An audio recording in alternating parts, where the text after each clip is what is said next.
ओम श्री गणेशाय नमः। वक्रतुंड महाकाय सूर्यकोटि समप्रभ निर्विघ्नं कुरु मे देव सर्वकार्येषु सर्वदा। गुरुर्ब्रह्मा गुरुर्विष्णु गुरुर्देवो महेश्वर गुरुर्साक्षात् परब्रह्म तस्मै श्री गुरुवे नमः। सच्चिदानंद रूपाय विश्वोत्पत्त्यादिहेतवे तापत्रय विनाशाय श्रीकृष्णाय वयं नमः। श्री पुरुषोत्तम मास महात्म 10वां अध्याय। नारद जी बोले, हे तपोनिधि, परम क्रोधी दुर्वासा मुनि ने विचार करके उस कन्या से क्या उपदेश दिया, सो आप मुझसे कहिए। श्री सूत जी बोले, हे द्विजो, नारद का वचन सुन समस्त प्राणियों का हित चाहने वाले श्री नारायण मुनि बोले। श्री नारायण बोले, हे नारद, मेधावी मुनि की कन्या के दुखों को दूर करने के लिए श्री दुर्वासा मुनि ने जो कहा वह सुने। दुर्वासा मुनि बोले, हे सुंदरी, गुप्त से भी गुप्त उपाय मैं तुझसे कहता हूँ। यह विषय किसी के कहने योग्य नहीं है, तथापि तेरे लिए मैंने ये विचार ही लिया है। मैं विस्तार पूर्वक ना कहकर संक्षेप में कहता हूँ। हे सुभगे, इस मास से तीसरा मास जो आएगा वह पुरुषोत्तम मास है। इस मास में तीर्थ स्नान कर मनुष्य महापाप से, भ्रूण हत्या जैसे पाप से भी छूट जाता है। हे सुंदरी, कार्तिक आदि 12 मासों में इस पुरुषोत्तम मास के बराबर कोई मास नहीं। जितने मास तथा पक्ष और पर्व है सब पुरुषोत्तम मास की 16वीं कला के बराबर है।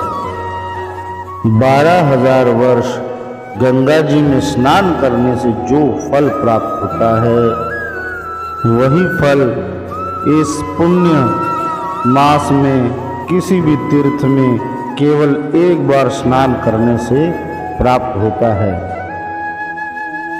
यह मास भगवान श्री कृष्ण चंद्र का अत्यंत प्यारा है और नाम से ही यह भगवान का स्मारक है।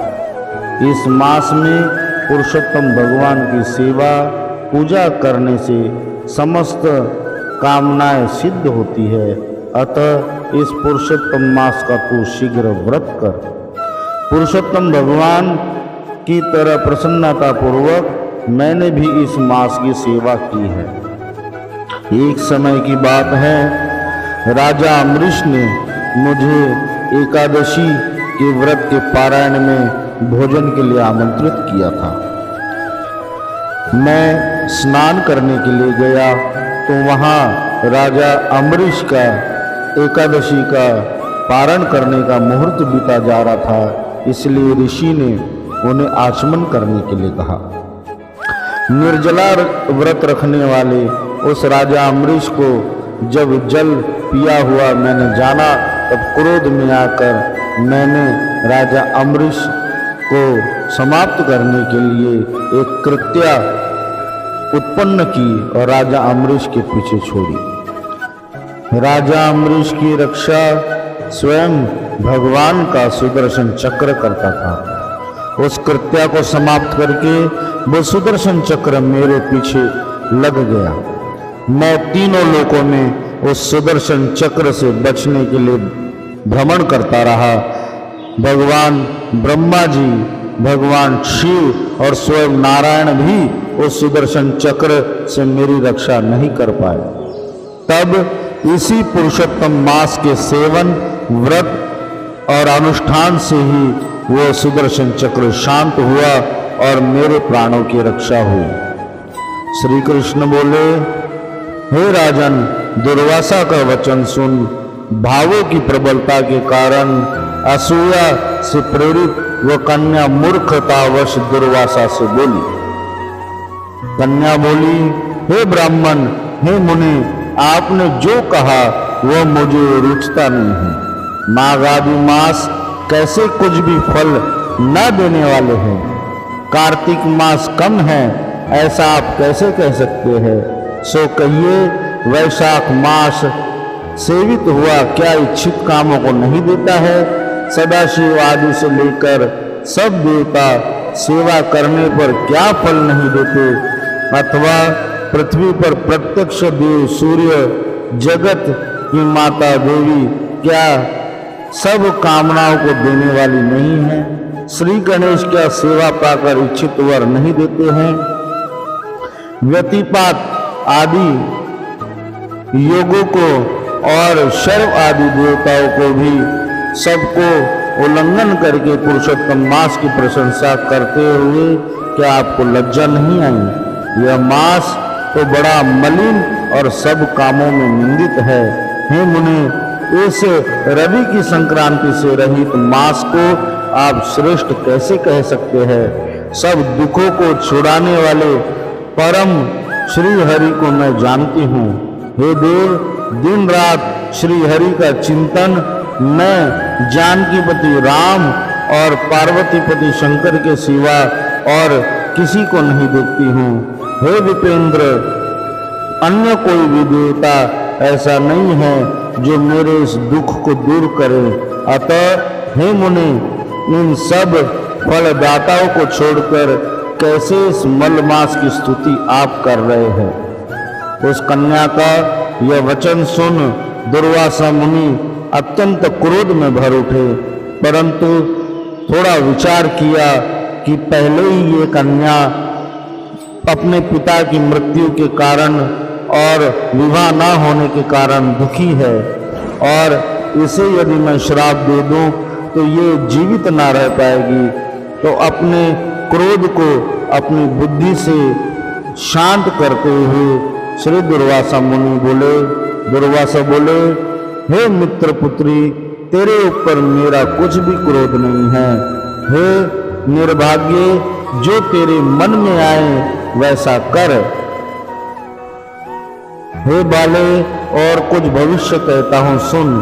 पुरुषोत्तम मास का तूने अनादर किया है, उसका फल तुझे अवश्य मिलेगा। इस जन्म में मिले अथवा दूसरे जन्म में मिले, अब मैं नर नारायण के आश्रम में जाऊंगा। तेरा पिता मेरा मित्र था, इसलिए मैंने श्राप नहीं दिया।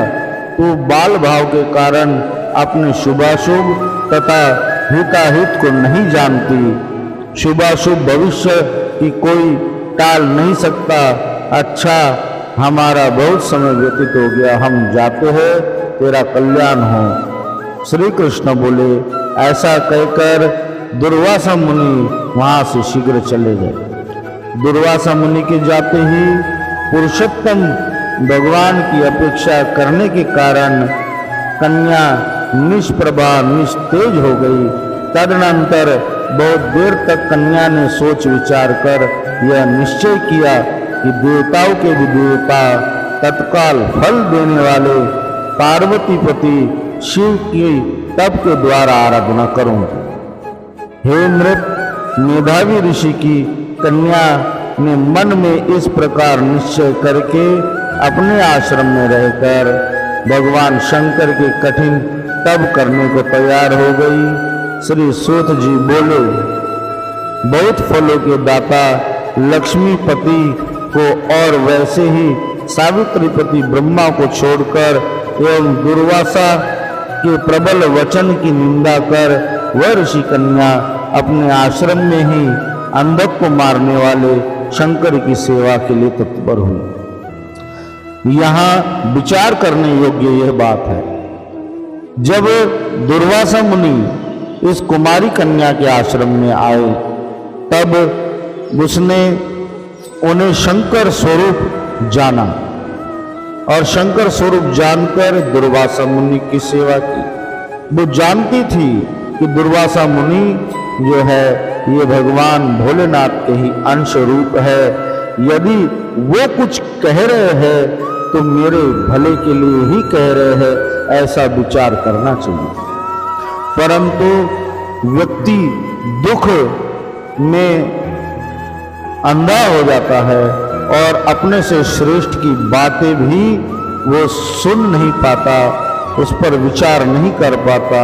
इसलिए कभी भी जीवन में ऐसा कोई समय आए कि आप दुखी हो और कोई श्रेष्ठ व्यक्ति आपको उसका उपाय बताएं तो उस उपाय पर थोड़ा विचार करना चाहिए और अपने दुखों को, अपने कष्ट को थोड़ी देर एक तरफ रखकर हमें उस उपदेश देने वाले और सलाह देने वाले व्यक्ति पर भी जो विचार करना चाहिए। यदि उस कुमारी ने दुर्वासा मुनि के कथन पर श्रद्धा रखकर उसका पालन किया होता तो आगे आने वाले दुख उन्हें प्राप्त ना होते। तो इति श्री बृहन्नारदीय पुरुषोत्तम मास महात्म्य 10वां अध्याय समाप्त। श्री हरिओम शरणम, श्री हरिओम शरणम, श्री हरिओम शरणम। श्री कृष्ण गोविंद हरे मुरारी, हे नाथ नारायण वासुदेव। जय श्री राधे, जय जय श्री राधे, जय जय श्री राधे श्याम।